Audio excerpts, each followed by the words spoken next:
सुरक्षा के माहौल में ही विकास और समृद्धि संभव है। भारत पाकिस्तान के सीज फायर के दौरान मुख्यमंत्री योगी आदित्यनाथ का ये बयान गोरखपुर से आया है। गोरखपुर में श्री परमहंस योगानंद जन्मस्थली स्मृति भवन का सीएम योगी ने शिलान्यास किया। इस दौरान उन्होंने कहा कि 2017 के पहले सरकार के समानांतर थे माफिया और भ्रष्टाचारी, लेकिन आज सुरक्षा के शानदार माहौल में तेजी से उत्तर प्रदेश आगे बढ़ रहा है। सीएम योगी आदित्यनाथ ने कहा कि सुरक्षा के माहौल में ही विकास और समृद्धि संभव है।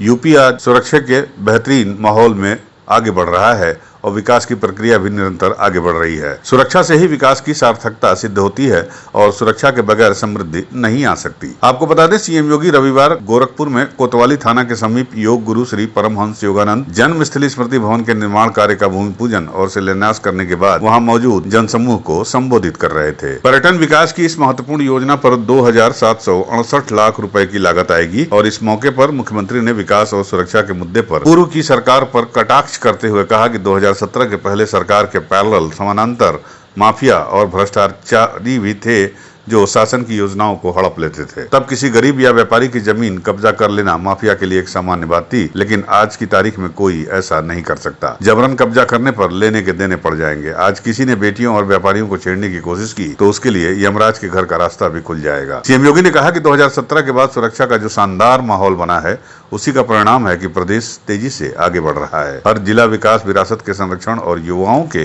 रोजगार के लिए नई उपलब्धियां हासिल कर रहा है। इस मौके पर मुख्यमंत्री योगी आदित्यनाथ ने पाकिस्तान को आतंकी राष्ट्र करार देते हुए कहा कि हाल के दिनों में पाकिस्तान के जहाज को जिस ब्रह्मोस मिसाइल ने निशाना बनाया, अब वो लखनऊ में बनेगा। यही नहीं, यूपी में बनने वाली तोप दुश्मन को कपकपा देगी। यह प्रदेश में सुरक्षा के माहौल से ही हो पा रहा है। सीएम ने कहा कि राष्ट्र की लड़ाई हम सबकी लड़ाई होनी चाहिए। ऐसा होने पर ही आध्यात्मिक विरासत और विकास दोनों सुरक्षित रह पाएंगे। सीएम ने कहा कि प्रत्येक व्यक्ति के मन में देश प्रथम और देश के प्रति समर्पण का भाव होना चाहिए। देश सुरक्षित रहेगा तो हम भी सुरक्षित रहेंगे। यदि हम इस भाव से काम करेंगे तो देश की आन बान शान में गुस्ताखी करने वालों के छक्के छुड़ा देंगे। उन्होंने कहा कि हमारे जवानों के मनोबल को तोड़ने वाला कोई बयान आए तो जनता को जागरूक रहने की जरूरत है। आतंकियों का जो सबसे बड़ा आतंकी राष्ट्र है पाकिस्तान, पाकिस्तान के एक जहाज को जिस मिसाइल ने निशाना बनाया था, उस मिसाइल का नाम है ब्रह्मोस मिसाइल। ये मिसाइल अब लखनऊ में ही बनने वाली है। लखनऊ से फिट करेंगे तो दुश्मन और दुश्मन के आका भी कांप जाएंगे।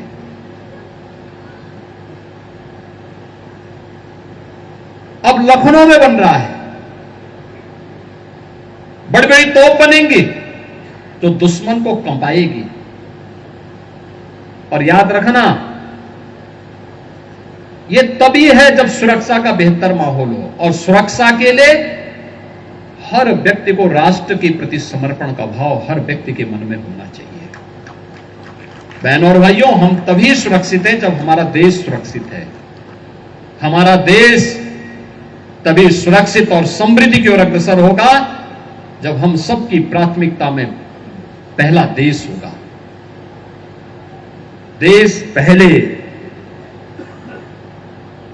जब इस भाव के साथ हम काम करेंगे, कोई देश के आन मान और शान के खिलाफ गुस्ताखी करेगा तो फिर उसके छक्के छुड़ा दिए जाएंगे। मुख्यमंत्री ने परमहंस योगानंद के व्यक्तित्व और योग प्रचार में उनके वैश्विक योगदान की चर्चा करते हुए कहा कि पूर्वजों, परंपरा और विरासत से भटका व्यक्ति अंधकार की तरफ काल की कोठरी में चला जाता है। विरासत के प्रति कृतज्ञता ज्ञापित न करने वालों समाज का विकास बाधित कर देते हैं। उन्होंने कहा कि योगानंद जी विरासत को सम्मान देते हुए सरकार उनकी जन्मस्थली पर योग मंदिर बना रही है। सीएम योगी ने कहा कि भारत में ऐसे ऋषियों, मुनियों और संतों की एक लंबी परंपरा है जिन्होंने अपनी साधना की सिद्धि और चेतना के विस्तार से ब्रह्मांड के गूढ़ रहस्यों को उद्घाटित कर दिखाया है। देश के अलग अलग स्थानों पर साधकों की अलग अलग परंपरा रही है, जिन्होंने अपनी साधना से लोगों के जीवन में परिवर्तन लाए हैं। सीएम ने कहा कि परमहंस योगानंद जी के मन में योग और अध्यात्म के प्रति बीजारोपण अपने बाल्यकाल में गोरखनाथ मंदिर आते जाते हो गया। उन्होंने अपनी आत्मकथा में गोरखपुर का उल्लेख भी किया है। योगानंद जी अपने 60 साल के जीवन में भारत के आध्यात्मिक धरोहर को लेकर वैश्विक क्षितिज पर छा गए थे। आपको बता दें, श्री परमहंस योगानंद जन्मस्थली स्मृति भवन का वैदिक मंत्रोच्चार के बीच भूमि पूजन और शिलान्यास करने के बाद मुख्यमंत्री ने मौके पर इस पर्यटन विकास परियोजना के मॉडल लेआउट और ड्राइंग मैप का अवलोकन किया। अधिकारियों ने स्मृति भवन के अलग अलग तल पर बनने वाली व्यवस्थाओं और उपलब्ध होने वाली सुविधाओं की पूरी जानकारी सीएम योगी को दी। इस अवसर पर सीएम ने अधिकारियों को निर्देशित किया कि पूर्ण गुणवत्ता के साथ योग मंदिर के निर्माण कार्य को अगले 1.5 साल में पूरा कर लिया जाए। बहनों और भाइयों, भारत की परंपरा महान योगियों, तपस्वियों, ऋषि और संतों, महर्षियों से जुड़ी हुई रही है,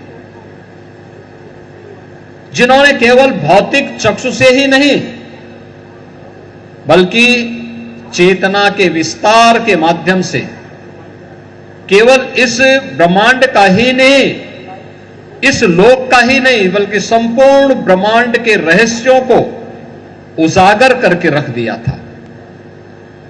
और भारत के संतों, ऋषि मुनियों और योगियों की इस परंपरा में अनेक इस प्रकार के ऋषि मुनि और योगी हुए हैं, जिन्होंने अपनी साधना की सिद्धि के माध्यम से तत्कालीन समाज के मार्गदर्शन का काम तो किया ही, अपने चमत्कारों के माध्यम से, अपनी सिद्धियों के माध्यम से जीवन के उन रहस्यों के बारे में भी लोगों को अवगत कराया, जो सामान्य स्थिति में एक नागरिक के लिए या समाज के लिए अत्यंत कठिन होता है।